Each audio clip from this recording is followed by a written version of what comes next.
Waste Bengal में एक हवेली है। वहाँ के लोग इस हवेली को भूत बाड़ी के नाम से जानते हैं। वो एक रात का समय था जब मैं उस हवेली के अंदर गया था। दूर से जब मैंने उस हवेली को देखा था तभी मुझे एक अजीब सा फील हुआ कि कुछ तो है इस हवेली के अंदर जो मुझे यहाँ तक खींच लाई। उस हवेली के कई जगह पर प्लास्टर झड़ के ईंटें दिखाई दे रही थी और आसपास से पचा और सड़ा हुआ पत्तों की बहुत बुरी स्मेल आ रही थी। क्यूरियोसिटी के साथ मैं उस हवेली के अंदर चला गया।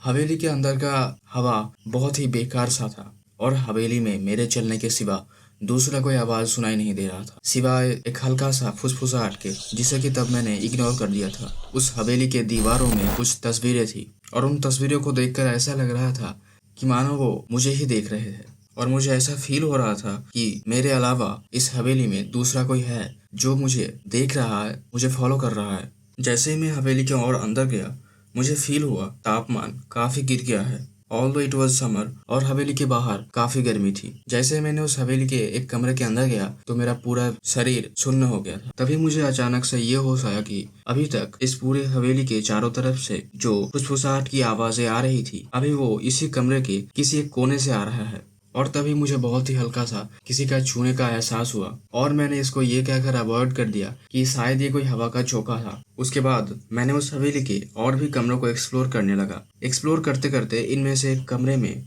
मुझे किसी का होने का एहसास हुआ। मैंने मुड़कर देखा तो खिड़की के पास एक शैडोई फिगर खड़ी हुई थी। मेरा दिल तेजी से धड़कने लगा था और मैं मुश्किल से सांस ले पा रहा था। जब मैंने देखा वो शैडो मेरी ओर देखने के लिए अपना सिर घुमाया और मैं उसकी आंखों की तरफ जैसे ही देखा तो उसका कोई आंख ही नहीं था। ऐसा लग रहा था जैसे किसी ने उसकी आंखें निकाल ली हो। मैंने अपनी जी जान लगाकर वहां से भाग निकल आया। मैंने हवेली के बाहर आकर देखा कि पसीने से मेरा पूरा शर्ट भीग गया है। उस घटना के बाद से मैं वापस कभी उस हवेली में नहीं गया, लेकिन उस हवेली की खौफनाक यादें आज भी मुझे रात को सोने नहीं देती है। ये एक छोटा सा एग्जाम्पल था कि इस दुनिया में ऐसे रहस्य है जिनका एक्सप्लेनेशन नहीं की जा सकती। आज का वीडियो बस यही तक। अगर आपने भी मेरी तरह कभी कुछ ऐसा एक्सपीरियंस किया हुआ है तो नीचे डिस्क्रिप्शन में मेरा ईमेल दिया हुआ है, आप मुझे वहाँ पर अपना वो एक्सपीरियंस शेयर कर सकते हो। अगर आपका वो एक्सपीरियंस मुझे अच्छा लगा तो नेक्स्ट वीडियो में मैं आपका वो एक्सपीरियंस सबके साथ शेयर करने की कोशिश करूँगा।